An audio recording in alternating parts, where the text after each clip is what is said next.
नमस्कार दोस्तों, स्वागत है आपका आपके अपने नए YouTube channel RBSC junior classes के अंदर। इस चैनल पर अपन बात करेंगे क्लास 8th और 9th के जो सब्जेक्ट हैं उसके बारे में। तो अपन इस चैनल पर एक नई शुरुआत करने जा रहे हैं। आज से अपन जो शुरू करेंगे वो करेंगे क्लास 9th की मैथमेटिक्स यानी गणित की। आज से अपन शुरू करने जा रहे हैं कक्षा 9 की गणित, और बहुत ही आसान से तरीके से। तो यहां पर ध्यान रखना, अपन उस लेवल से स्टार्ट करेंगे, बिल्कुल बेसिक लेवल से। यानी आपकी गणित को आपको बहुत ज्यादा डर लगता है आपको गणित से, या आपको गणित में आप बहुत ज्यादा कमजोर हैं, तो उन सभी कमियों को दूर करते हुए चलेंगे। स्टेप बाय स्टेप, एक एक स्टेप को ऊपर आगे बढ़ते हुए अपन गणित की उस बुलंदियों को भी हासिल करेंगे जहां तक आपका सोचना है कि हम क्या वहां तक पहुंच सकते हैं। अगर आप लगातार इस चैनल से जुड़े रहेंगे तो निश्चित तौर पे एक दिन आप उस मकाम पर जरूर पहुंचेंगे जहां तक आपने सोच रखा है। यानी अपन गणित को बिल्कुल बेसिक लेवल से स्टार्ट करेंगे। तो आज से अपन गणित की शुरुआत करेंगे सबसे पहली प्रश्नावली संख्या पद्धति के बारे में। तो संख्या पद्धति के बारे में शुरू करने से पहले, इस सब्जेक्ट को शुरू करने से पहले कुछ बातें आपको ध्यान रखनी है कि हम जब भी गणित की कोई नई प्रश्नावली स्टार्ट करेंगे पहले उसके बेसिक के बारे में बात करेंगे। अगर आपको वो बेसिक अच्छे से समझ में आ गया, यानी एक एक पॉइंट उसका समझ में आ गया, तब आपको गणित में कोई भी दिक्कत नहीं आएगी। एक्चुअल में गणित में कमजोरी, जो कमजोर अपन रह जाते हैं, गणित हमारा सब्जेक्ट कमजोर रह जाता है, उसका कारण बहुत ज्यादा यही होता है कि हमारा पीछे का बेसिक जो है वही कवर नहीं है। तब हमारे जो गणित है वो धीरे धीरे कमजोर बनता जाता है और फिर हमें गणित से जाके आगे डर लगने लग जाता है। तो उसी डर को खत्म करेंगे इस सीरीज के अंदर। तो आज से आप सभी का बहुत बहुत स्वागत है, सभी के सभी जो नए स्टूडेंट जुड़े हैं उन सभी का। अभी तक आपने, एक छोटी सी रिक्वेस्ट है, अभी तक आपने इस चैनल को सब्सक्राइब नहीं किया है तो चैनल को सब्सक्राइब जरूर कर लें, ताकि आगे आने वाले नोटिफिकेशन, बेल आइकन को भी दबा लें। नोटिफिकेशन आपको मिलते रहेंगे, जैसे जैसे नए वीडियो आते रहेंगे वैसे वैसे हम करते रहेंगे। तो डरना नहीं है और गणित को बोझ नहीं समझना है। बिल्कुल खेल खेल में ही, यानी छोटी छोटी बातों में ही हम गणित को इस तरह से सीख जाएंगे कि गणित की सारी कमियां हमारी दूर हो जाएगी। तो आज से अपन कौन सी प्रश्नावली स्टार्ट करने जा रहे हैं, जैसा कि मैंने बताया था, पहली प्रश्नावली अपन स्टार्ट करेंगे वो है संख्या पद्धति के बारे में। पहली प्रश्नावली अपनी संख्याओं के बारे में है। संख्याओं के बारे में बेसिक जानकारी देगी हमें। तो पहले संख्याओं के बारे में अपन जानकारी तो ले लेते हैं, फिर उसके बाद में अपन प्रश्नावली को समझेंगे। तो देखिएगा, जैसे ही अपन इसके बेसिक को पहले समझेंगे आपके लिए प्रश्नावली कितनी आसान हो जाएगी। ठीक है, तो देखिए हमारी प्रश्नावली है संख्या पद्धति। हम क्लास 9th की गणित को स्टार्ट करने जा रहे हैं। तो पहले स्टार्ट करने से पहले आप सभी के अंदर जुनून होना चाहिए कि मुझे गणित को सीखना है। ना कि सीखना है, बल्कि इसको इस तरह से सीखना है कि इस गणित की किताब के अंदर से, पूरी बुक के अंदर से आपसे कोई भी कहे कि ये सवाल करके बताओ, तो आप कहेंगे हाँ मैं करके बता दूंगा। इतना कॉन्फिडेंस और इतनी प्रैक्टिस आपको करनी है। अगर आपके अंदर ये सब करने का जज्बा है तो आप इस सीरीज में जुड़े हैं तो बिल्कुल सही जुड़े हैं। आपको सभी ये सारे उस मुकाम तक जरूर पहुंचाया जाएगा कि एक दिन आप ये कह सकेंगे ये आपकी गणित की बुक है, इसमें से जो मर्जी है वो सवाल हमसे पूछ सकते हैं। इतना कॉन्फिडेंस और इतनी मेहनत होनी चाहिए आपकी, तब जाके आपको गणित में ये लगेगा कि हाँ गणित सबसे आसान है। और वास्तव में अगर आप जुड़े रहेंगे तो निश्चित तौर पे मैं आपकी गणित को इतना आसान बना के छोड़ूंगा कि आज आप कह रहे हैं कि गणित आपके लिए बहुत मुश्किल है, आगे आप कहेंगे गणित बिल्कुल सरल है। ठीक है, तो शुरू करते हैं संख्या पद्धति के बारे में। ध्यान रखिएगा, दो बातें दिमाग से निकाल देनी है कि मैं गणित में बहुत कमजोर हूं, मैं गणित में मुझे डर लगता है और गणित में मुझे कुछ नहीं आता है। इन बातों को आप दिमाग से निकाल दें। ठीक है, अब आप सीखेंगे तब आप बिल्कुल अच्छे से सीख पाएंगे। तो सबसे पहले अपन बात करेंगे संख्याओं के बारे में। किसके बारे में पढ़ेंगे हम? संख्याओं के बारे में पढ़ेंगे।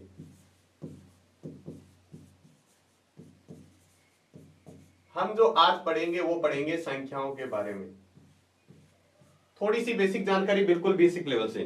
तो सबसे पहले हम पढ़ेंगे जो संख्या है, प्राकृत संख्या।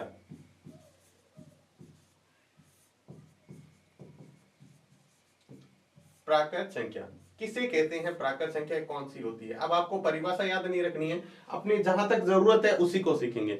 देखो प्रकृति में जो सबसे पहले संख्याएं आई थी ना, प्रकृति में जो संख्याओं की धीरे धीरे खोज हुई, तो पहले जो संख्या बनी थी वो स्टार्ट हुई थी 1 से, 0 से नहीं हुई थी, 1 से शुरू हुई थी। तो हमने भी क्या कह दिया, जो संख्याएं 1 से शुरू होती है, 1 2 3 इस तरह से चलते चलते कहां तक हमने एक चिन्ह बना दिया, ये किसका होता है, अनंत तक। जो संख्याएं 1 से शुरू होकर अनंत तक चलती हैं उनको क्या कहते हैं, प्राकृत संख्या। क्या इसमें 100 भी आता है, बिल्कुल आता है। इसमें 10 भी आता है, बिल्कुल आता है। इसमें 17 भी आता है, बिल्कुल आता है। इसमें 1945 भी आता है, बिल्कुल आता है। यानी इस संख्याओं को आपको लगातार आगे गिनती चलाते जाना है, चलाते जाना है, गिनती कभी खत्म ही नहीं होती है। ठीक है, तो वो संख्याएं सारी की सारी क्या है, प्राकृत संख्या। दूसरी हम बात करेंगे वो है पूर्ण संख्या। कौन सी है, पूर्ण संख्या। अभी हमारी प्राकृत जो संख्या है वो संख्या तो है लेकिन पूरी नहीं हुई है। पूरी कब होगी, जब आपको पता है किसने खोज की थी, भारत ने 0 की खोज की थी। जब से 0 की खोज हुई तो क्या हो गया, संख्या कहां से स्टार्ट होने लगी, 0 से शुरू होने लगी। तो हमारी संख्या 0 से शुरू होती है, वो संख्या कहलाती है पूर्ण संख्या। कहां से शुरू होती है, 0 1 2 3। ये भी आगे वैसे ही चलेगी जैसे प्राकृत संख्या चल रही है। ये भी कहां तक होती है, ये भी अनंत तक होती है। ये भी कहां तक होती है, अनंत तक होती है। इसके आगे की संख्या यहां से थोड़ा सा ध्यान दे, ये सारी की सारी अगर यहां से शुरू होती है संख्या, तो ये सारी तो क्या है, ये तो सारी की सारी प्राकृत संख्या है। तो हम सभी प्राकृत संख्याओं को क्या कह सकते हैं, पूर्ण संख्या कह सकते हैं। तो हमने यहां पर एक प्राकृत संख्या के अंदर एक बात नोट की है और बहुत ही अच्छी तरीके से इसको नोट किया है। हमने ये कहा है कि जो पूर्ण संख्या होती है, पूर्ण संख्या क्या होती है, अगर हम पूर्ण संख्या को लिखते हैं तो पूर्ण संख्या हम इस तरह से भी लिख सकते हैं कि 0 और प्लस में क्या लिख दें, सारी की सारी प्राकृत संख्या। सभी प्राकृत संख्याएं क्या होती हैं, वो होती है पूर्ण संख्या होती है। तो आपसे प्रश्न पूछे क्या सभी प्राकृत संख्याएं पूर्ण संख्या होती है, बिल्कुल होती है। सारी की सारी प्राकृत संख्या पूर्ण संख्या भी है। क्या आप कह दे सभी पूर्ण संख्या प्राकृत संख्या है क्या, नहीं, सभी पूर्ण संख्या, क्योंकि पूर्ण संख्या में 0 आता है जो प्राकृत संख्या में नहीं है। आगे चलते हैं, अपन बात करते हैं अपनी तीसरी प्रकार की संख्याओं के बारे में। तीसरी प्रकार की सबसे इंपॉर्टेंट संख्या है और वो है पूर्णांक संख्या। कौन सी संख्या है, पूर्णांक संख्या।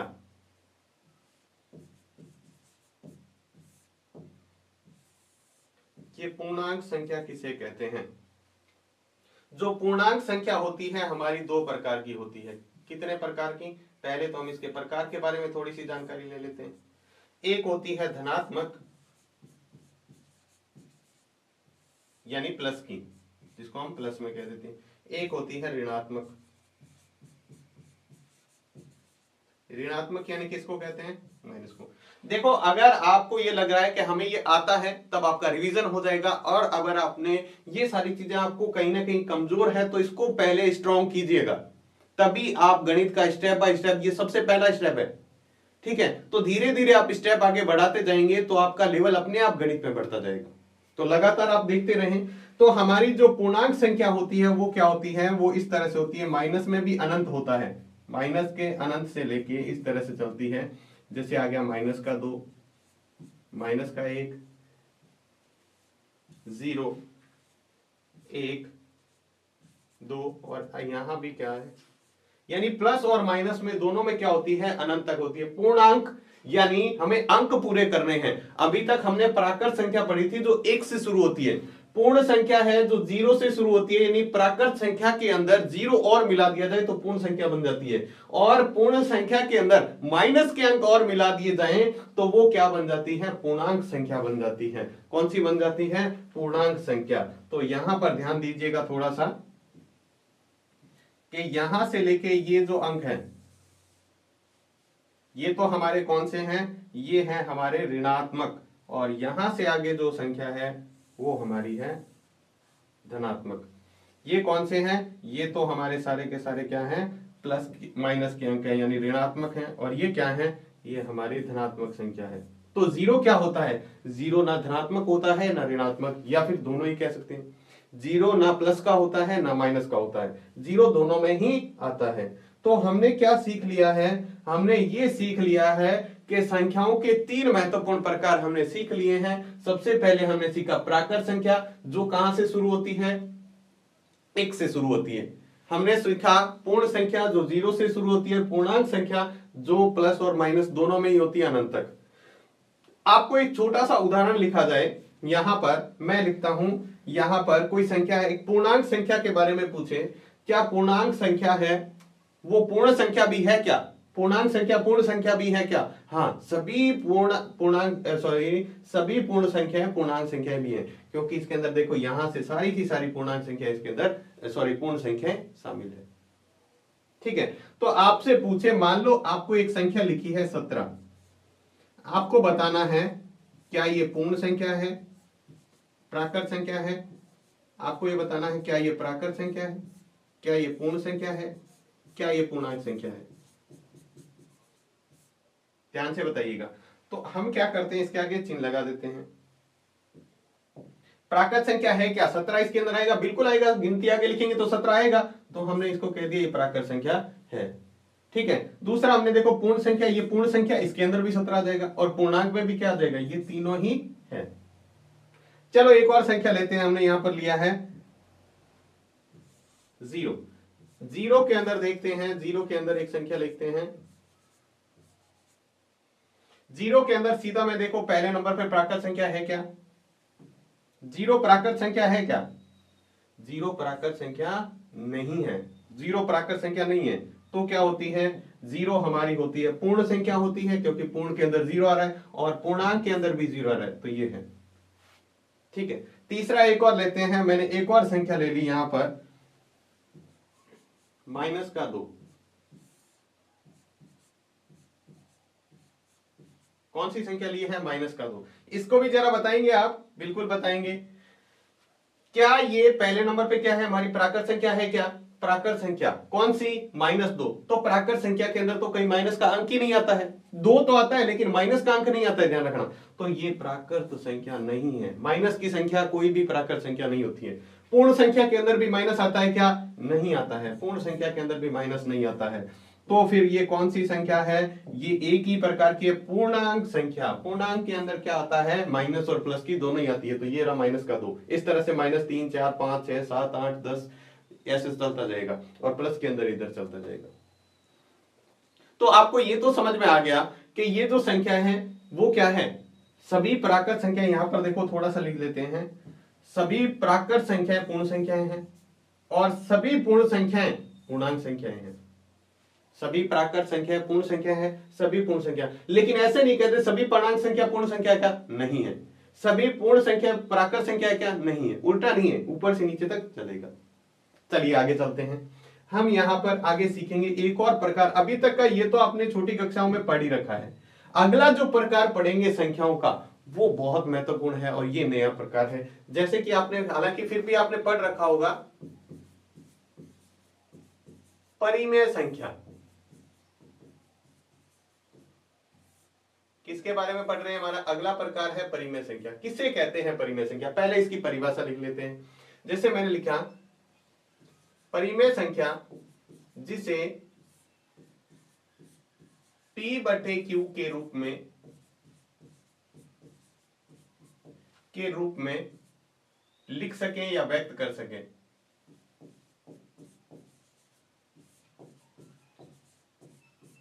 लिख सकें तथा जहां Q बराबर 0 नहीं हो। Q बराबर क्या नहीं होना चाहिए, 0 नहीं होना चाहिए।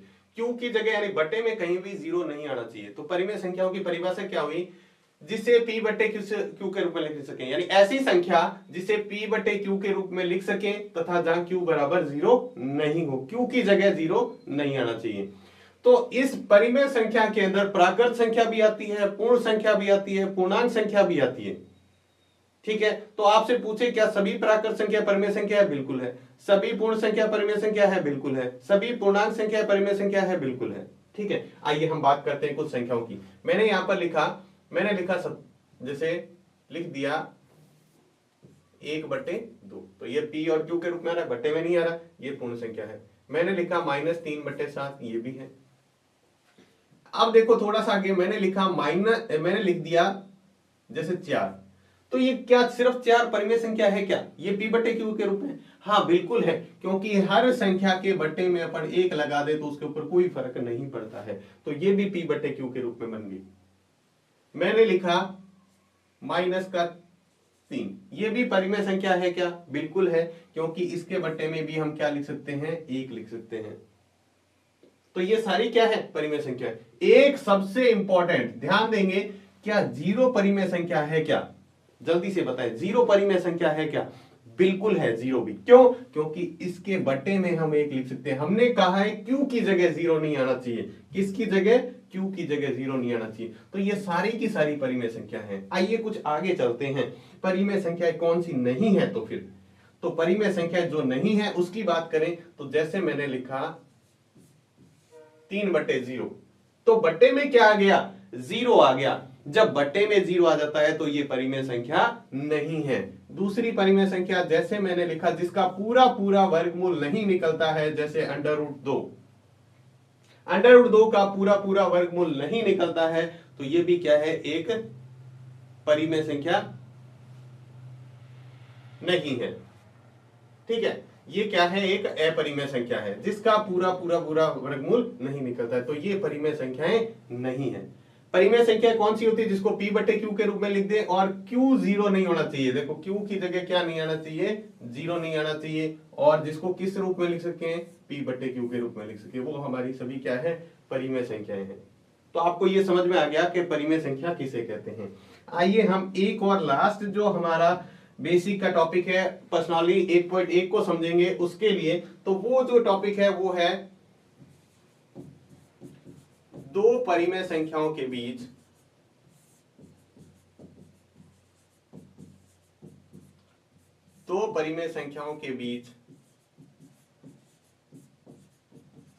परिमेय संख्याएं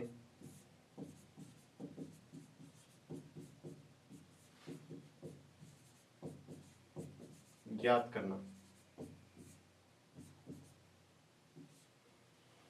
देखो हम क्या कह रहे हैं? दो परिमेय संख्याओं के बीच परिमेय संख्याएं ज्ञात करना। ध्यान देंगे किस तरह से इसको समझेंगे, बहुत महत्वपूर्ण है ये, अपनी पर्सनालिटी में बहुत काम आएगा। जैसे मैंने लिखा, उदाहरण के तौर पे मैंने एक एग्जांपल ले लिया पहला, कि आप बताइए 5 व 6 के बीच 3 परिमेय संख्याएं ज्ञात कीजिए। कितनी ज्ञात करनी है? 3 परिमेय संख्या। तो हमें देखो जितनी परिमेय संख्या ज्ञात करनी है ना, ये 3, तो हम क्या करेंगे? 5 व 6 के, ध्यान देंगे, अंश व हर में 5 व 6 में कितनी परिमेय संख्या ज्ञात करनी है? 3। तो 3 के आगे एक और 4 की गुणा करने पर हम क्या करेंगे? जैसे मैंने लिखा 5 और यहां पर मैंने लिख लिया एक बार 6। आपको मैं समझाने के लिए बता देता हूं। तो मुझे क्या करना है? यहां पर 4 की गुणा कर देनी है। क्या कर देनी है? 4 की गुणा। और यहां भी मैं क्या करूंगा? 4 की गुणा कर दूंगा। तो ये संख्या क्या बन जाएगी? एक बार हल करेंगे तो ये संख्या ऊपर वाले से गुणा होगी 20/4, और इसको हल करेंगे तो 6 चौके 24/4, 24/4। ये संख्या हमेशा ऊपर वाले से। तो इसके बीच में कौन कौन सी संख्या आ जाएगी? 21/4, 22/4,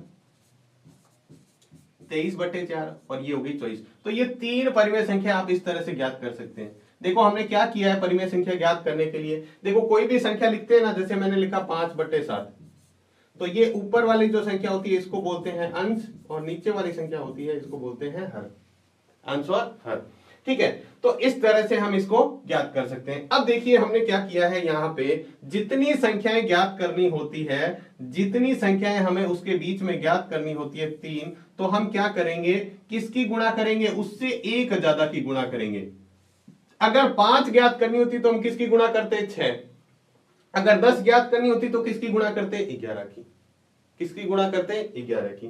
तो इस तरह से हम दो परिमेय संख्याओं के बीच परिमेय संख्याएं ज्ञात कर सकते हैं। बाकी अपन प्रश्नावली के अंदर सीखेंगे तो फिर भी आसानी से सीख जाएंगे जब प्रश्नावली के सवाल करेंगे तो देखो यहां तक अपना बेसिक जो अपना है वो आपको समझ में आ गया होगा। देख लेते हैं बेसिक अपने जो पढ़ा है वो एक बार रिवाइज कर लेते हैं। सबसे पहले हमने पढ़ा संख्याओं के बारे में। प्राकृत संख्या कौन सी होती है? जो 1 से शुरू होती है। पूर्ण संख्या जो 0 से शुरू होकर, पूर्णांक संख्या जो माइनस और प्लस दोनों में होती है। उसके बाद में हमने देखा परिमेय संख्या जिसे p बटे q के रूप में लिख सकते हैं और बट्टे में q नहीं होना चाहिए। और उसके बाद में हमने देखा दो परिमेय संख्याओं के बीच परिमेय संख्याएं और परिमेय संख्याएं कैसे ज्ञात कर सकते हैं, क्योंकि हर संख्या के दो संख्याओं के बीच में आपको पता है अनंत संख्या होती है। कितनी होती है? अनंत संख्याएं होती है। इसको हम समझ सकते हैं। जैसे मान लो आपको लिखा 5, सॉरी हम यहाँ पर लिखते हैं, आपको अच्छे से दिखाई दे, कलर चेंज कर लेते हैं। यहाँ पर हमने लिखा मैंने 5 और 6। 5 और 6 के बीच में आपको पता है अनंत संख्याएं हैं। कैसे? मैंने लिख दिया 5 से 5.1, 5.2, 5.3, इस तरह से हमने लिखते लिखते 5.9 और 5 फिर 5.6.0 हो जाएगा। लेकिन किसी ने कहा सर मैं तो ऐसे भी लिख सकता हूं 5.01, 5.02, फिर किसी ने कहा ये इन दोनों के बीच में होगी। अब किसी ने ये कहा इन दोनों के बीच में नहीं, यहां से इसके बीच में होगी, यहां से। किसी ने कहा सर मैं तो ऐसे लिखूंगा 5.001, फिर क्या हुआ? ये 5 और इसके बीच में और होगी ये। तो इस तरह से दो संख्याओं के बीच में अनंत संख्याएं होती है। कितनी होती है? अनंत संख्याएं होती है। तो इस तरीके से हम क्या करते हैं, इसकी संख्याओं को ज्ञात कर सकते हैं। एक और छोटा सा सवाल ले लेते हैं, एग्जांपल ले लेते हैं हम। ठीक है, जैसे मैंने लिया है 1/3 व 2/3 के बीच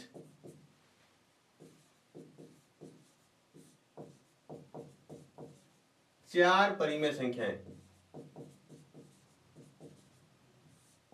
ज्ञात करनी है।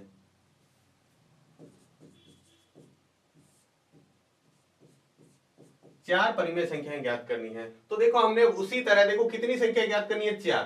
कितनी ज्ञात करनी है? तो 4। बताओ किसकी गुणा करेंगे? 4 के नेक्स्ट कौन से आता है? 5। तो यहां पर लिखेंगे 1/3 व 2/3 के अंश व हर में 5 की गुणा करने पर। किसकी गुणा करेंगे? 5 की। तो देखो कैसे होगा। तो मैंने क्या किया, यहां पर 1/3 लिख दिया और यहां पे मैंने लिख दिया 2/3। हमें कितनी संख्या चाहिए? 4 चाहिए। तो हम किसकी गुणा करेंगे? 5 की। दोनों में देखो, ऊपर और नीचे, अंश और हर में दोनों में गुणा करनी है। तो ये कितना बन जाएगा? इसको कैसे गुणा करना है? 5 को 1 से गुणा करेंगे तो 5, 3 को 5 से गुणा करेंगे तो 15। इसको हल करेंगे तो देखो कैसे हो जाएगा। यहां पर हम गुणा करेंगे, यहां पर भी किसकी गुणा करनी है? 5/5 की। तो 2 को 5 से गुणा करेंगे तो हमारे पास आएगा 10 और 3 को 5 से गुणा करेंगे तो हमारे पास आएगा 15। अब इसके बीच में आप देख लो, हमने संख्या आ चुकी है 5/15 और हमारी संख्या आ चुकी है 10/15। इसके बीच में आप नहीं निकाल सकते? बिल्कुल निकाल सकते हैं। 6/15,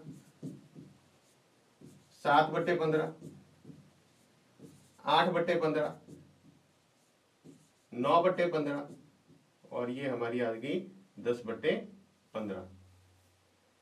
ये 9/15 और लास्ट में 10/। देख लो इनके बीच में हमारी चार परिमेय संख्या हमने कही थी और चारों के चारों हमने निकाल ली। ये चार परिमेय संख्या इनके बीच में,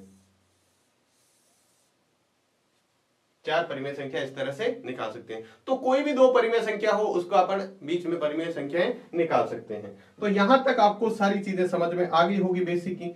अब हम चलते हैं नेक्स्ट आगे प्रश्नावली की तरफ 1.1। तो चलिए हम देखते हैं प्रश्नावली 1.1 के क्या सवाल दिए हुए हैं, क्या हम उस सवाल को कर पाएंगे, बेसिक हमने क्यों किया था, देखते हैं। पहले आपको सवाल को अच्छी तरह पढ़ना है। सवाल में क्या कहा हुआ है, क्या शून्य एक परिमेय संख्या है? अभी तक हमने पढ़ा था, शून्य पढ़ा था क्या परिमेय संख्या में? 0 बिल्कुल पढ़ा था। आपको फट से याद आ गया कि हमने अभी अभी पढ़ा था, जब परिमेय संख्या हम पढ़ रहे थे तो हमने कहा था 0 भी एक परिमेय संख्या है, क्योंकि 0/1 लिख सकते हैं। ठीक है, तो हमने ये देखा, तो हमने ये कह दिया भाई परिमेय संख्या तो है। अब क्या आप इसे p/q के रूप में लिख सकते हैं?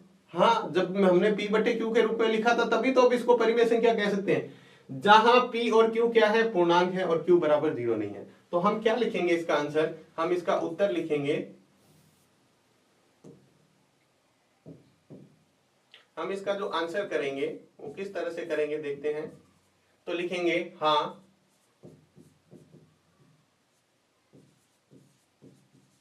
शून्य एक परिमेय संख्या है, क्योंकि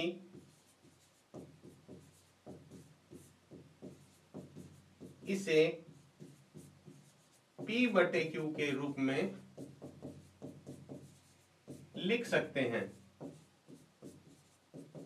जैसे जैसे हम लिख के बता देते हैं कि हम ऐसे लिख सकते हैं, जैसे मैंने लिखा 0/1, या हमारी कोई संख्या ऐसी है जैसे जिसमें हमने लिखा हुआ है 0/-7, या फिर कोई ऐसी संख्या है जिसमें हमने 0/115 या 151, इस तरह से। तो बटे में तो 0 नहीं है ना, ऊपर हमने नहीं कहा है, और ये दोनों ही संख्या क्या है, यहां पर P भी क्या है, यहां P तथा Q पूर्णांक है। देख लो P भी पूर्णांक संख्या, पूर्णांक संख्या में क्या आना चाहिए, 0 से माइनस में भी होती है, प्लस में भी होती है, बस पॉइंटों में नहीं होती है। तो पॉइंटों में थोड़ी लिखा है, ऊपर वाली संख्या P है, ये ऊपर जो भी लिखा हुआ है ये P का मान है, नीचे जो भी लिखा हुआ है Q का मान है, सॉरी Q का मान है। तो Q की जगह कहीं 0 दिख रहा है क्या, बट्टे में नहीं लिखा है। तो हम क्या कर सकते हैं, 0 को भी P बटे Q के रूप में लिख सकते हैं, और यहां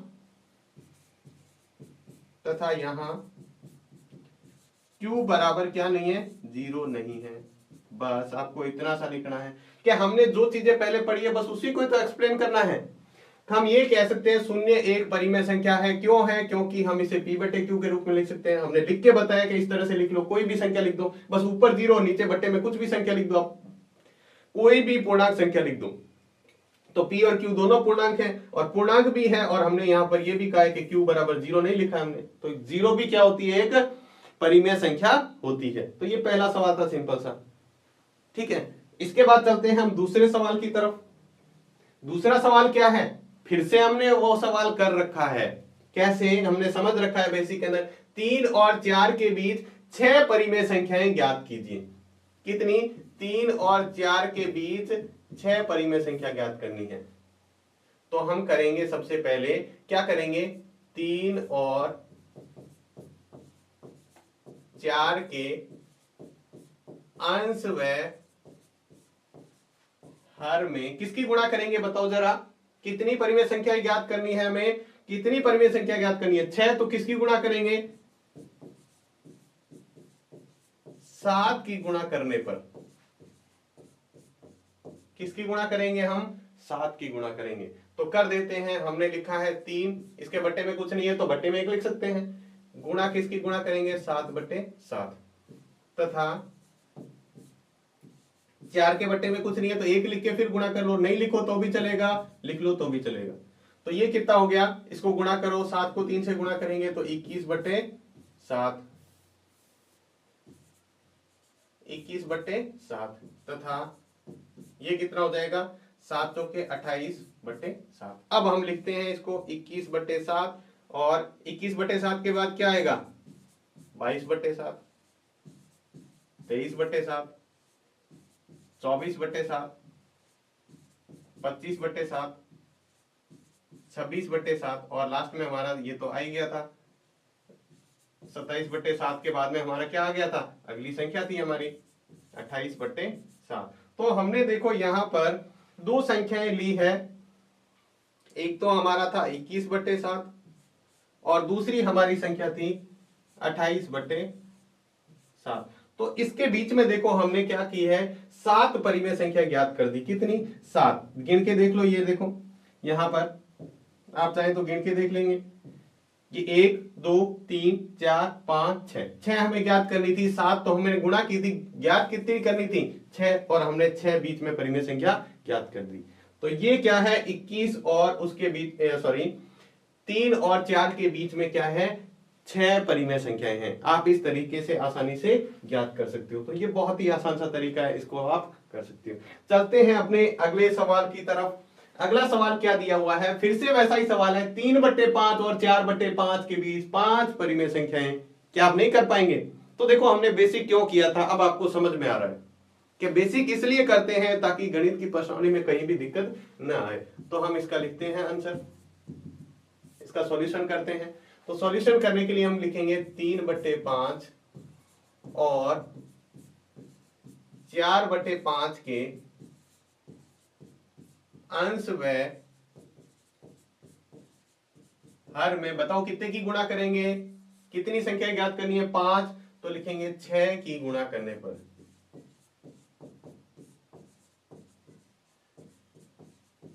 6 की गुणा कर देंगे हम। तो कर देते हैं, यहाँ 3/5 लिखा है, 6 की गुणा कैसे करना, हमेशा ध्यान रखना ऊपर और नीचे अंश और हर दोनों में गुणा करना है। और यहां पर हम लिखेंगे फिर से अगली संख्या कौन सी है, 4/5, जिसके की गुणा में कितना लिख देंगे, 6 लिख देंगे। अब गुणा करो, देखो 6 को 3 से गुणा करेंगे तो कितना आ जाएगा 18, और 5 को 6 से गुणा करेंगे तो 30, और दूसरा है हमारा 6 को 4 से गुणा करेंगे तो 24/5 को 6 से गुणा करेंगे 30। अब हमें दो संख्या है हमारे पास, इसके बीच में संख्या, तो एक तो पहली संख्या है 18/30 और अगली संख्या है हमारी 24/30। इसके बीच में हमें कितनी संख्या ज्ञात करनी है, हमें ज्ञात करनी है टोटल कितनी संख्या है, 5 संख्या। तो बिल्कुल लिखते जाएंगे आगे, यहां लिख देंगे 19/30, 20/30,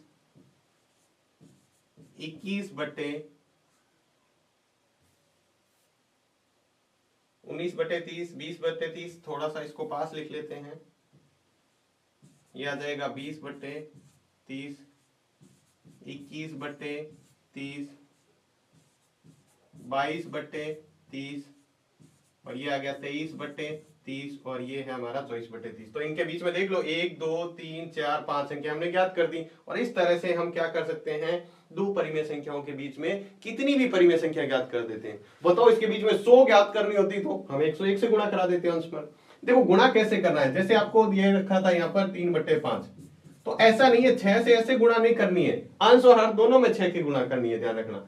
यहां अपन गुणा करेंगे 6/6 की, इस तरह से करनी है, अंश और हर दोनों में, हमने लिखा है अंश और हर दोनों में गुणा करेंगे।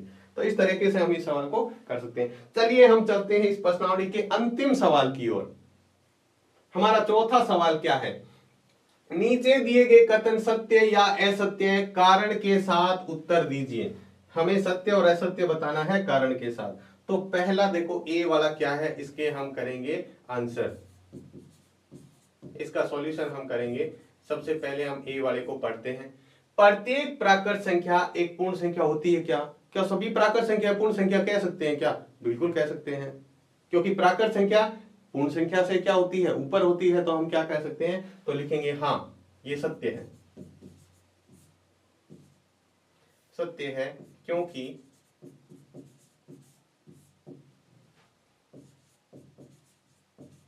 प्राकृत संख्या के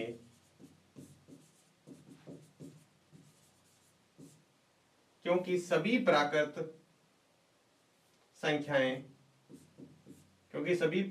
संख्याएं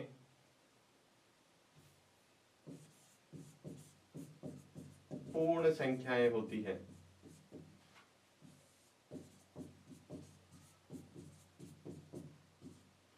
कोई भी आप प्राकृत संख्या लिख दो वो पूर्ण संख्या है। मैंने लिखा 1, ये पूर्ण संख्या है, मैंने लिखा 10, ये भी पूर्ण संख्या है, मैंने लिखा 171, ये भी पूर्ण संख्या है, मैंने लिखा 120, ये भी पूर्ण संख्या है, मैंने लिखा 1111, ये भी पूर्ण संख्या है। तो ये सारी प्राकृत संख्या है, तो पूर्ण संख्या भी है। तो इस तरीके से हम इसका उत्तर दे सकते हैं। इसके बाद में हम चलते हैं दूसरे पॉइंट की ओर।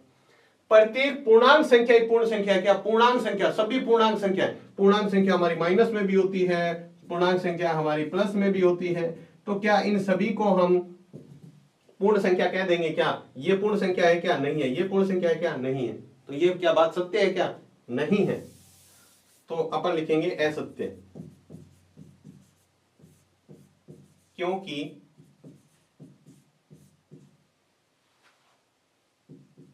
क्यों नहीं है, क्योंकि ऋणात्मक संख्याएं पूर्ण संख्या नहीं होती है।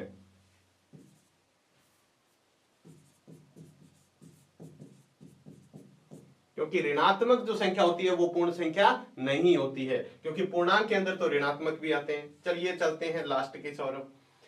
प्रत्येक परिमेय संख्या एक पूर्ण संख्या है क्या? परिमेय संख्या जिसको हम p बटे q करें, जैसे 1/2 लिख दिया, 5/7, ये तो पूर्ण संख्या में आती नहीं है। हाँ, ये हमने 7 लिखा, ये परिमेय संख्या है, लेकिन ये पूर्णांक संख्या है लेकिन सभी नहीं है, तो अपन लिखेंगे यहां पर ये भी क्या है? असत्य है। ये क्या है? असत्य है, क्योंकि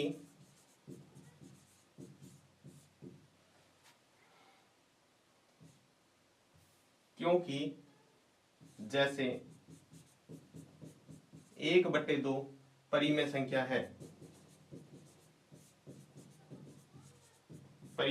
है, लेकिन पूर्ण संख्या नहीं है।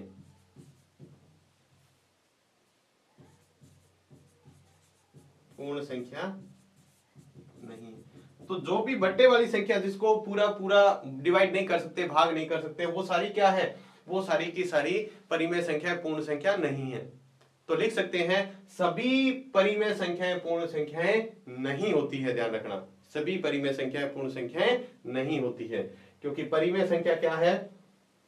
परिमेय संख्या ऐसे कह सकते थे, सभी पूर्ण संख्या परिमेय संख्या होती है। सभी पूर्ण संख्या तो परिमेय संख्या होती है, लेकिन सभी परिमेय संख्या पूर्ण संख्या नहीं होती है। तो ये थी हमारी बहुत ही आसान से तरीके से की गई हमारी पहली प्रश्नावली 1.1, बिल्कुल आसान से तरीके से। तो उम्मीद है आपको अच्छे से समझ में आ गई होगी, क्योंकि हमने इसको बिल्कुल बेसिक से कवर किया है। दोबारा से फटाक से हम देख लेते हैं इसके जो क्वेश्चन हमने किए थे। एक सबसे पहला क्वेश्चन था, क्या शून्य एक परिमेय संख्या है? इसका कारण लिखना है। तो हाँ, शून्य एक परिमेय संख्या है, क्योंकि इसको p बटे q के रूप में लिख सकते हैं। हमने कुछ संख्या लिख के बता दी, और p और q दोनों क्या है? पूर्णांक अंक है, और जहां q 0 नहीं है। दूसरा आपका था 3 और 4 के बीच में 6 परिमेय संख्या। तो 3 और 4 के अंश और हर में किसकी गुणा करेंगे? 7 की गुणा करेंगे, क्योंकि 6 परिमेय संख्या ज्ञात करनी है। तो हम दोनों तरफ 7 की गुणा करके इस तरह इनके बीच में परिमेय संख्या। इसी तरह का अगला सवाल था 3/5 और 4/5 के बीच 5 परिमेय संख्या। तो 3/5 और 4/5 के बीच के अंश और हर में 6 की गुणा करेंगे, क्योंकि 5 संख्याएं ज्ञात करनी है। तो इसमें यहां पर भी 6 की गुणा करने में 2 संख्या निकाली। इसके बीच में जो संख्या आ रही है 18 से 19, 20, 21, 22, 23, ये हमने इसके बीच में लिख दी। बट्टे में सब में 30। और अंतिम सवाल था कुछ सत्य असत्य। तो हमने बता दिया कि ये पहला जो है प्राकृत संख्या है तो पूर्ण संख्या होती है, ये सत्य है, लेकिन सभी पूर्णांक संख्या पूर्ण संख्या नहीं होती है। अगर उल्टा लिखा होता तो सभी पूर्ण संख्या पूर्णांक संख्या होती है क्या? बिल्कुल सही था। इसमें सभी परिमेय संख्या पूर्णांक संख्या होती है क्या? नहीं होती, तो ये भी क्या हो गया? असत्य। लेकिन इसको भी उल्टा लिखा होता कि सभी पूर्ण संख्या परिमेय संख्या होती, तब ये सत्य होता। ठीक है, तो इस तरीके से हम इस प्रश्नावली को कर सकते हैं। तो ये थी हमारी 1.1 प्रश्नावली। उम्मीद है आपको अच्छे से समझ में आ गई होगी। अगर आपको कोई डाउट है तो आप हमें कमेंट में लिखकर जरूर बताइएगा। आपको प्रश्नावली किस तरह से समझ में, क्या आपको सब चीजें अच्छे से समझ में आ रही है? अगर अच्छे से समझ में आ रही है तब आपको कमेंट में लिखकर जरूर बताना है। तो आज की वीडियो में बस इतना ही। मिलते हैं नए वीडियो में नई प्रश्नावली के साथ। तब तक के लिए धन्यवाद।